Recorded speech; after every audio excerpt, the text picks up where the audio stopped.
الحمد لله رب العالمين حمدا يوافي نعمه ويكافئ مزيده، والصلاة والسلام الأتمان الأكملان الأظهران الأعطران الأنوران على سيدنا ومولانا محمد، إمام كل رسول ونبي وسيد كل عبد وتقي. اللهم صل وسلم وزد وبارك عليه وعلى آله وأصحابه ومن تبعهم بإحسان إلى يوم الدين. أما بعد، فحياكم الله جميعا، وأسأل الله العلي الأعلى كما جمعني وإياكم في هذه الدقائق على طاعته أن يجمعني وإياكم في الجنة ودار كرامته، اللهم آمين. جئنا اليوم إخوة الإيمان والإسلام إلى بيت من بيوت الله تعالى لنحتفل ونحتفي بذكرى من أعظم الذكريات، ألا وهي ذكرى ميلاد سيد المرسلين صلى الله عليه وسلم. ما أفرحنا إخوة الإيمان والإسلام بيوم ميلاد، وحق لنا أن نحرص بميلاد المصطفى صلى الله عليه وسلم، لأنه اليوم الذي ينسب إليه كل خير يفعله الله. كان ميلاده صلى الله عليه وسلم ميلاد خير وبركة ونور. هذا النور كما قال أهل العلم والتفسير لم يكن معنويا فقط، بل كان حسيا. في حاجة اسمه معنوي حس، المعنوي انك تستشعره، لكن الحس ان تراه بالعين.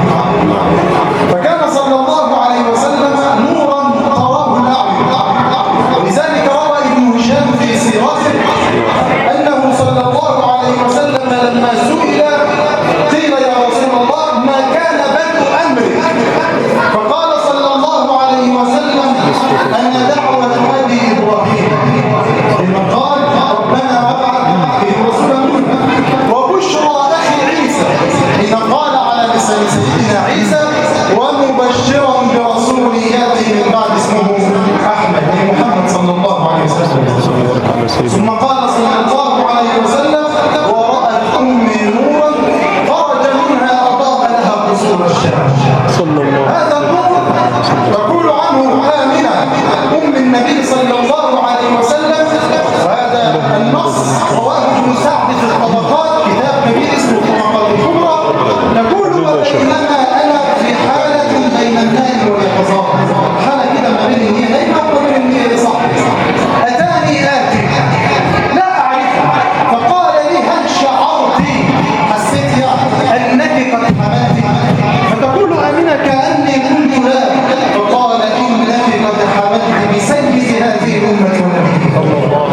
ثم انصرف هذا الآن، فلما دنت ولادتي أتاني ذلك الآن، نفس الرؤيا اللي شافتها، فقال إذا وضعتيه فقولي أعيده بالواحد من شر كل حاسد وسميه محمد صلى الله عليه وسلم. وآية ذلك أن يخرج معه نور يضيء لك قصور الشام. صلى الله عليه وسلم. تخيل الأم تشوف نور ترى قصور الشام اللي هي أرض العراق وهي في مكة. هذا إعجاز ويسمى إرهاصات، أي علامات للنبوة عليه السلام، وذلك قبل أن يبعث صلى الله عليه وسلم. حق لنا أن نفرح بيوم الميلاد، فرح به الجميع، السماوات فرحة والأرض فرحة. الدليل على ذلك ما رواه سهل بن عبد الله التستري قال إن الله تعالى لما أراد خلق محمد صلى الله عليه وسلم نطفة في رحم أمه، نادى الله على رضوان خازن الجنان أن يفتح أبواب الفردوس، ثم نادى مناد في السماوات وفي الأراضين أن النور المخزون المكنون الذي يكون معه الهدى بشيرا ونذيرا يستقر في رحم أمه في تلك الليلة. وكان ذلك في ليلة جمعة في شهر رجب، ده بداية وضع النطفة.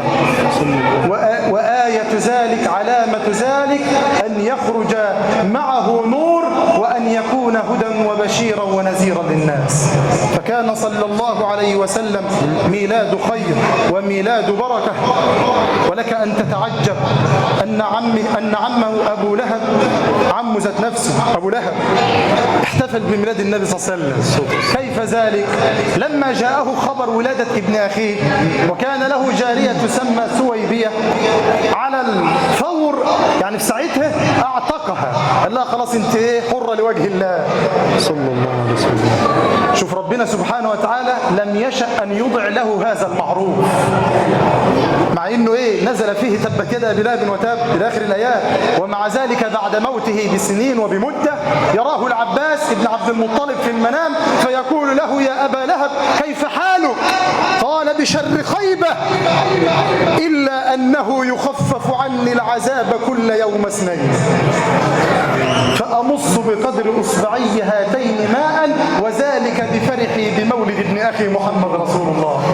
الإمام ناصر بن الدين الدمشقي يقول في أبيات في شعر في كتاب له اسمه المورد الصادي في مولد النبي الهادي، يقول: إذا كان هذا كافرا على أبو لهب، يعني إذا كان هذا كافرا جاء ذمه وتبت يداه في الجحيم مخلدا، أتى أنه في يوم الاثنين دائما يخفف عنه العذاب للسرور بأحمد، فما الظن بالعبد الذي عاش عمره بأحمد مسرورا ومات موحدا.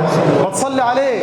نسأل الله العلي الأعلى كما جمعني وإياكم في هذه الدقائق أن يجمعني وإياكم في الجنة ودار كرامته، اللهم آمين. والآن إن شاء الله ننتقل مع الأستاذ أحمد نبيل التل وفقرة من الابتهالات، فليتفضل مشكورا.